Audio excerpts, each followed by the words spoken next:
Hello everyone, it's Shane Kanto, your Wasteland reviewer, and I'm here to review Avenue 5 Season 2, and this is from Armando Iannucci, who I'm a humongous fan of. Towards the end of the first season of Avenue 5, this series started really hitting its stride, and it's full-blown hitting its stride in this second season. I had an amazing blast with this show, as we have this troubled crew of Avenue 5, a space cruise ship filled with spoiled, rich, snotty space tourists. Now, we're not doing so well in the second season. We're lost in space. Potentially there's a missile coming their way from Earth to just kind of wipe them off the map.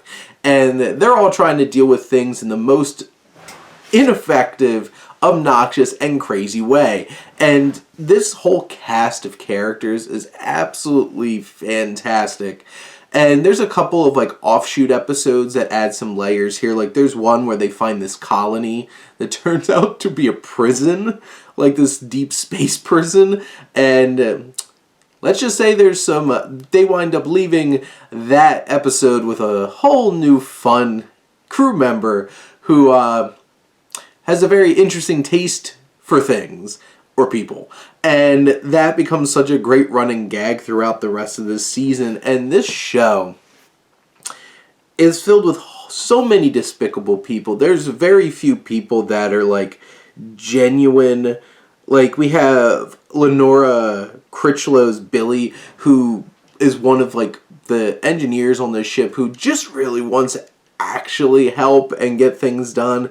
And everything else is just bogged down by, Ryan Clark, Hugh Laurie's character, who I just love now that it's out that he's actually a British dude and he's putting on a whole entire farce, going back and forth between him, his actual self, and then, this captain character that he's supposed to be putting on for people.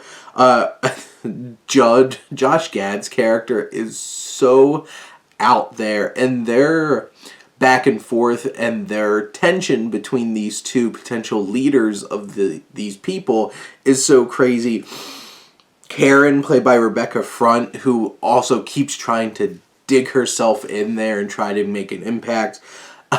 Zach Woods, it might be the real MVP of this show because he just comes in there like a wrecking ball with all of these crazy gags and energy, and just most of the time, you're just not ready for what he's bringing to the table in any given episode. And you have so many other characters thrown around here. Some of the big stuff of Ryan, our captain, winds up really developing a throuple relationship with this woman that he falls in love with, and her British husband he also develop a connection with. And you have, Judd trying to negotiate with the people back on Earth. They have this whole entire show back on Earth based on Avenue 5, which is hilarious whenever they cut back to this parody of what's actually going on in the Avenue 5. And you just have these dynamics of the people on the ship trying to justify why they should still be alive and trying to negotiate with people back on Earth to come and rescue them. And then the last couple episodes build a lot of great tension, and with this missile coming at them and them having to split up the ship and all this craziness that happens. And there's, so many side characters and the crazy antics that they all get involved with. And real unsung hero of the show, Andy Buckley, a.k.a. David Wallace from The Office. He's such a fun character in this show.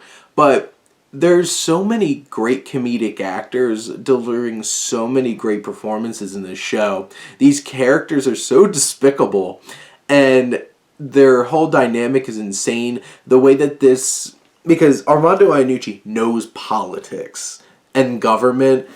All of his other projects focus on those kinds of things for the most part, and here you really get to see that happening as they have to try to battle, who's going to be the leader of the ship after they're just we're not accepting the captain anymore. And they have all of these elections and just the ridiculousness of political systems and how that all plays out against each other. This show is really capturing its humor. It knows its insane situation and it's really maximizing it. And Iannucci is just one of the best doing television, and I absolutely love his comedy and the way that he plays with society and human nature, and it's all on display here with Avenue 5, and Season 2 just upped the ante for all of it in every single shape and form, and I really look forward to seeing what happens with Season 3, whether that's its last or not. I'm ready for it. But those are my thoughts on Season 2 of Avenue 5. Let me know what you think, and let's talk some TV. But thank you as always for tuning in and supporting your Wasteland reviewer.